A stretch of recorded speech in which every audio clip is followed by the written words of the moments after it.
ہم وزن اعتبار سے من صام رمضان ایمانا واحتسابا غفر له ما تقدم من ذنبه، من قام رمضان ایمانا واحتسابا غفر له ما تقدم من ذنبه۔ اب سوال پیدا ہوتا ہے قیام اللیل سے مراد کیا ہے؟ یہاں پہ میں تراویح کی کا جو پس منظر ہے وہ بیان کر دینا چاہتا ہوں۔ دیکھیے جیسا کہ ہم نے خطبے میں بھی دیکھ لیا، اللہ نے قیام اللیل جو ہے اسے فرض نہیں ٹھہرایا تطوعا، قرآن مجید میں بھی اس کا کوئی ذکر نہیں، احادیث میں اس کی تشویق و ترغیب پوری موجود ہے۔ ایک اور حدیث بھی ہم بعد میں پڑھیں گے اس پر۔ اس کا پس منظر کیا تھا کہ اس کو چھوڑ دیا گیا۔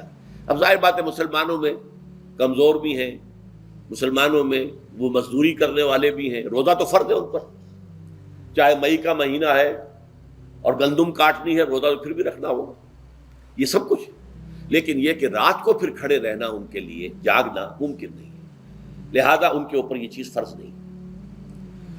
حضور نے تراویح کی نماز یا قیام اللیل نہ اسے فرض قرار دیا، نہ اس کے بعد جماعت کوئی اہتمام کیا مستقل، صرف 3 راتیں آپ نے جماعت کروائی ہے، اس میں 8 رکعتیں آپ نے پڑھی ہیں کہ جو آپ کا معمول تھا تہجد کا وہ پڑھی، اور تہجد کے وقت ہی جماعت کرائیے۔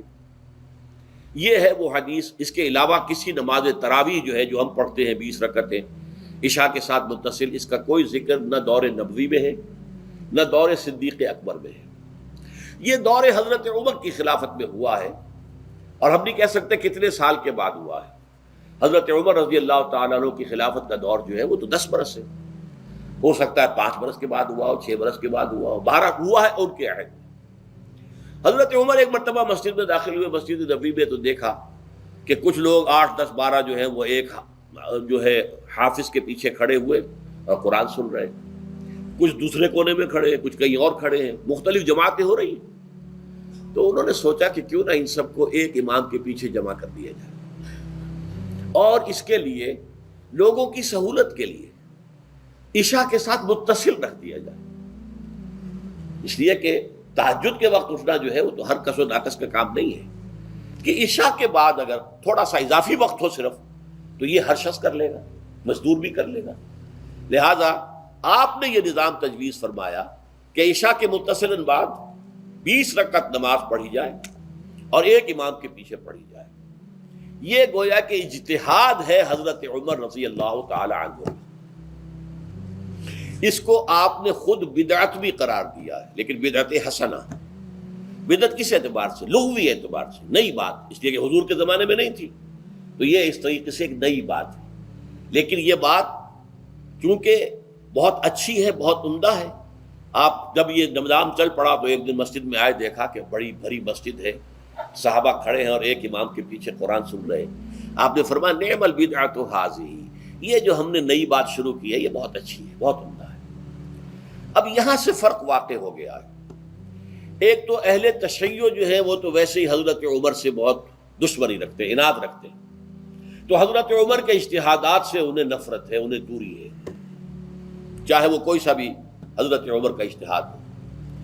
ہمارے ہاں اہل حدیث حضرات بھی در حقیقت حضرت عمر یا کسی اور خلیفہ راشد کے فعل کو وہ سمجھتے ہیں کہ یہ ایگزیکٹو آرڈرز ہیں، یہ ہمیشہ کے لیے نہیں ہے۔ حضرت عمر نے اپنے دور میں ایک نظام قائم کیا، ان کے دور کے لیے ٹھیک تھا، یہ ہمیشہ کے لیے نہیں۔ ہمیشہ کے لیے وہ 8 ہی رکعتوں کے قائل ہیں، وہ تہجد والے، لیکن اس میں بہرحال انہوں نے بھی خود یہ اضافہ کیا ہے کہ وہ 8 رکعتیں وہ عشاء کے ساتھ متصل پڑھتے ہیں، تہجد کے وقت تو نہیں پڑھتے۔ اور حضور نے تو صرف 3 روز جو ہے وہ کرائی تھی جماعت، وہ لوگ 30 دن یا 29 دن پڑھ رہے ہیں، تو اضافہ تو انہوں نے بھی کر دیا، وہ نظام میں تبدیلی تو ہو گئی۔ لیکن اہل سنت جو کہلاتے ہیں، ہمارے جو 4 جو ہیں، جو ہمارے مسلک ہیں، حنفی، مالکی، شافعی، حنبلی، ان کا اتفاق ہے اس پر حضرت عمر کا، کیونکہ ان کے سامنے اصول یہ ہے کہ حضور نے فرمایا علیکم بسنتی وسنت الخلفاء الراشدین المہدیین، تم پر لازم ہے کہ میری سنت کو پکڑو مضبوطی کے ساتھ، اور میرے خلفائے راشدین مہدیین جو ہیں ان کی سنت کو پکڑو۔ اس اصول سے یہ چاروں فقہیں جو ہیں حضرت عمر کے اجتہادات جو ہیں ان کو بھی پابندی سمجھتے ہیں کہ تمام عمر کے لیے، قیامت تک کے لیے امت مسلمہ پر ان کی پیروی لازم ہے، لہذا اس میں اجماع ہے۔ اور یہاں تک کہ یہ سب سے آخری جو اس میں مسلک پیدا ہوا ہے زمانی اعتبار سے، سب سے پہلے مسلک جو ہے حنفی پیدا ہوا ہے، پھر مالکی پیدا ہوا ہے، پھر شافعی پیدا ہوا ہے، اور پھر حنبلی آخری ہے۔ اور امام احمد ابن حنبل بہت بڑے محدث بھی ہیں۔ مسند احمد ابن حنبل جو ہے وہ بہت بڑی کتاب ہے، بہت اہم کتاب ہے، جامع کتاب ہے۔ تو ان کے ہاں بھی 20 رکعتیں ہیں۔ چنانچہ حرمین شریفین میں، سعودی عرب میں، مکے اور مدینہ منورہ میں جو نماز تراویح ہوتی ہے اس کی 20 رکعتیں ہیں، لیکن اہل حدیث حضرات جو ہیں وہ اس 8 کے اوپر اکتفا کرتے ہیں۔ بہرحال یہ ایک اختلاف ہے جو میں نے اس کا پس منظر بیان کر دیا، لیکن اس 20 رکعت نماز سے ادا کرنے سے، جو کہ زیادہ سے زیادہ 50 منٹ یا 1 گھنٹہ لگتا ہے، اس سے وہ قیام اللیل کا حق ادا نہیں ہوتا۔ قیام اللیل کا تو کچھ اور ہی تقاضا ہے۔ قیام کسے کہتے ہیں؟ یہ سورہ مزمل سے واضح ہوتا ہے، یا ایھا المزمل قم اللیل الا قلیلا نصفہ او انقص منہ قلیلا او زد علیہ ورتل القرآن ترتیلا۔ آدھی رات یا آدھی رات سے کچھ کم، یعنی تہائی رات، یا آدھی رات سے کچھ زائد، 2/3 رات، یہ ہے قیام اللیل۔ چنانچہ سورہ مزمل ہی کی آخری آیت جو دوسرا رکوع مشتمل ہے جس پر، اس میں صاف کہہ دیا گیا ان ربک یعلم انک تقوم ادنی من ثلثی اللیل ونصفہ وثلثہ وطائفۃ من الذین معک۔ اے اللہ کے نبی، اللہ خوب واقف ہے کہ آپ بھی اور آپ کے ساتھ ایک جماعت بھی رات کو کھڑی رہتی ہے، 2/3 رات یا آدھی رات یا 1/3 رات۔ تو یہ سارا معاملہ جو ہے قیام اللیل کا، گویا کہ کم سے کم 1/3 رات پر اس کا اطلاق ہو سکے گا، یہ نہیں کہ 1 گھنٹے۔ اب اس کے ضمن میں دیکھیے حدیث پڑھیے، تیسری حدیث ہے عن عبداللہ ابن عمرو ابن العاص رضی اللہ تعالی عنہ۔ یہ وہی عبداللہ ابن عمرو ہے جن کی میں نے آپ کو حدیث پہلے سنائی ہے۔ یہ ساری رات کھڑے رہتے تھے، پوری رات، اور ہر روز روزہ رکھتے تھے، جس پر حضور نے منع کیا، لا تفعل، مت کرو ایسا۔ رضی اللہ عنہما، یہ خود بھی صحابی ہیں اور ان کے والد عمرو بن العاص بھی صحابی ہیں۔ ان رسول اللہ صلی اللہ علیہ وسلم قال، کہ اللہ کے رسول صلی اللہ علیہ وسلم نے فرمایا، الصیام والقرآن یشفعان للعبد، روزہ اور قرآن بندے کے حق میں شفاعت کریں گے۔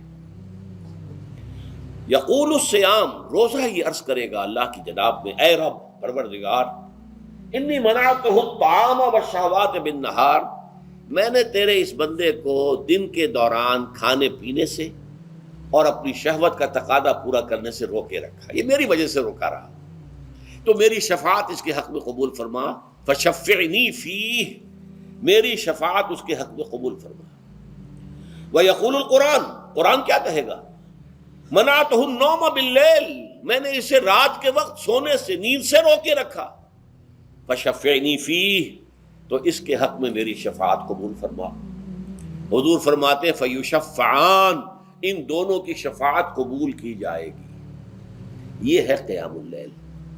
یہ قیام اللیل صرف تراویح کی نماز سے جو پڑھ لی جاتی ہے، اور ہمارے ہاں تو یہ ہے، وہاں کم سے کم یہ تو تھا، صحابہ کرام کھڑے ہوتے تھے تو جو قاری پڑھ رہا ہوتا تھا وہ ان کے دل میں اترتا جاتا تھا، اس کا مضمون اور مفہوم جو ہے ان کو معلوم ہے، لہذا وہ اس کی زبان سے نکلا ہوا ہر لفظ ان کے قلب کی گہرائیوں تک اتر رہا ہے۔ یہاں تو یہ ہے، پیرٹ لائک حافظ ہے، اسے خود پتہ نہیں میں کیا پڑھ رہا ہوں۔ اکثر حفاظ جو ہیں وہ عالم تو نہیں ہوتے، اور جو سن رہے ہیں انہیں کچھ پتہ نہیں ہم نے کیا سنا ہے۔ تو ٹھیک ہے، کم سے کم ثواب تو انہیں ملے گا کہ انہوں نے وقت نکالا ہے، 1 گھنٹہ ہی اضافی صحیح، لیکن بہرحال اس کا وقت تو انہوں نے نکالا ہے، محنت کی ہے، کھڑے رہے ہیں، ثواب ملے گا۔ لیکن جو مقصد ہے وہ حاصل نہیں ہوتا۔ اس مقصد کے حصول کے لیے اول تو قیام اللیل کی کم سے کم مدت 1/3۔ اگر کوئی شخص فرض کیجئے کہ اس کے ہاں کوئی اور انتظام نہیں ہے، جیسا کہ ہمارے ہاں ہم نے انتظام کیا ہے، بڑے بڑے شہروں میں دورہ ترجمہ قرآن، اس میں ہمیں 5 گھنٹے لگ جاتے ہیں، نصف شب کے قریب تری جو ہے معاملہ ہو جاتا ہے۔ اس میں کیا ہوتا ہے کہ ہر 4 رکعت سے پہلے جو اس کے اندر پڑھا جانا ہے حصہ قرآن کا، اس کا پہلے ہم مطالعہ کرتے ہیں بیٹھ کر، ترجمہ اور کچھ موٹے موٹے نکات کی جو ہے وضاحت، پھر کھڑے ہو گئے اور قاری صاحب کے پیچھے 4 رکعتوں کے اندر وہ 4 رکوع یا جتنے بھی ہیں پڑھ لیے، سن لیے، پھر بیٹھ گئے 4 کے بعد پھر اگلی 4 رکعتوں کے اندر جو کچھ پڑھا جانے والا ہے اس کا ترجمہ، اس کی تفہیم ہو گئی، پھر کھڑے ہو گئے، پھر سن لیا۔ اس طریقے سے 5-6 گھنٹے میں تراویح ختم ہوئی، تو تراویح بھی ہو گئی، حضرت عمر کے اجتہاد پر عمل بھی ہو گیا، 20 تراویح ہو گئی، لیکن یہ ہے کہ اس کے ساتھ جو اصل غرض و غایت ہے قیام اللیل کی وہ بھی حاصل ہو گئی۔ یہ ہم نے 17 سال پہلے شروع کیا تھا یا 18 سال پہلے، اور وہ انشاءاللہ اللہ کے فضل و کرم سے اب چل رہا ہے، بڑے بڑے شہروں میں ہو رہا ہے۔ لاہور میں جن مقامات پر ہو رہا ہے وہ تازہ جو ندائے خلافت ہے اس کے اندر آپ اس کی فہرست دیکھ لیں۔ کراچی میں تو اس سے غالباً 3 گنا مقامات کے اوپر وہ کام ہو رہا ہے، اور دوسرے شہروں میں بھی ہو رہا ہے۔ تو اس سے در حقیقت وہ غرض و غایت، وہ حکمت جو ہے پوری ہوتی ہے کہ یہ دونوں چیزیں پیرلل ہیں۔ من صام رمضان ایمانا واحتسابا غفر له ما تقدم من ذنبه ومن قام رمضان ایمانا واحتسابا غفر له ما تقدم من ذنبه۔ تو صیام اور قیام جو ہے ان دونوں کا حق ادا ہو جاتا ہے۔